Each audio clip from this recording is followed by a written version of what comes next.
Hello again. That's twice in one day, but it's okay. It's for a good cause. Anyway, right now we're gonna be talking white wine, and so for tonight's dinner as well, we're gonna be having a Bouzeron from La Côte Chalonnaise. So it's a white Burgundy, but the grape is Alligoté.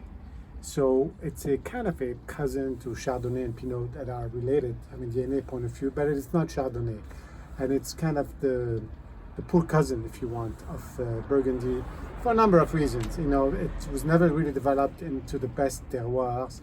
It's been used because it's got some strong characteristics and it's pretty resilient, sort of counterintuitively. It's used a little bit to reinforce, you know, taste and acidity and vibrancy in some blends in the southern Rhone.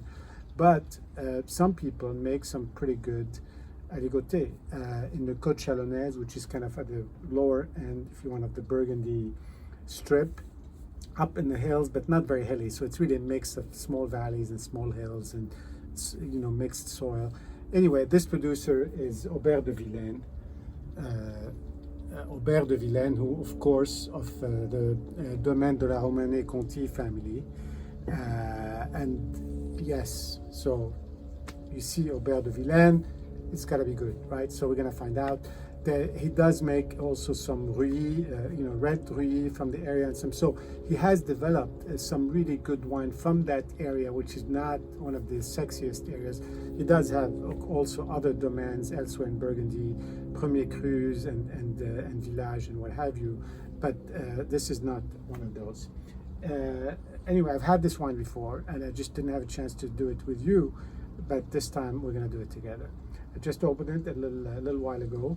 The color is incredibly clear, and I sort of like to try these things that are a little bit not necessarily off the beaten path, but somehow looked down upon for no necessarily, you know, maybe there's a little bit of snobbishness in there or something. But again, let's just see what we have.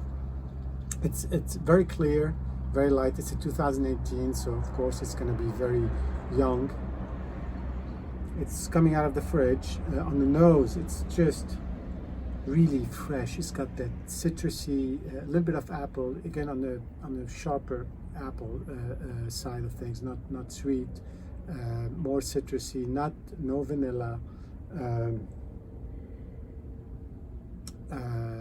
Green apple, as I said, and it's again just really, really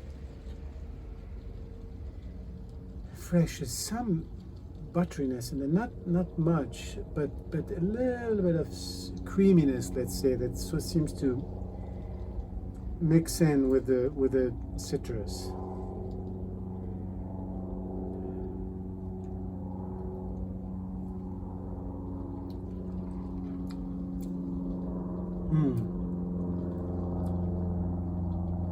Again, the creaminess is there, so it really takes the edge of the sharp acidity, but it does have acidity. It's kind of really nicely balanced. It's got the fruits you'd expect. It's got a little bit of acidity. It's got some creaminess.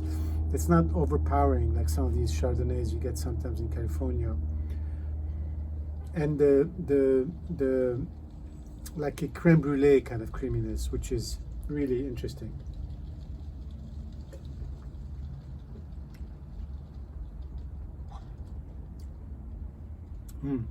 I would just say, sum up with basically apple, green apple, and crème brûlée. You go figure if it's a good sounding mix or not, but it comes across really nicely. It coats the palate, and even on the finish, you feel it a little bit.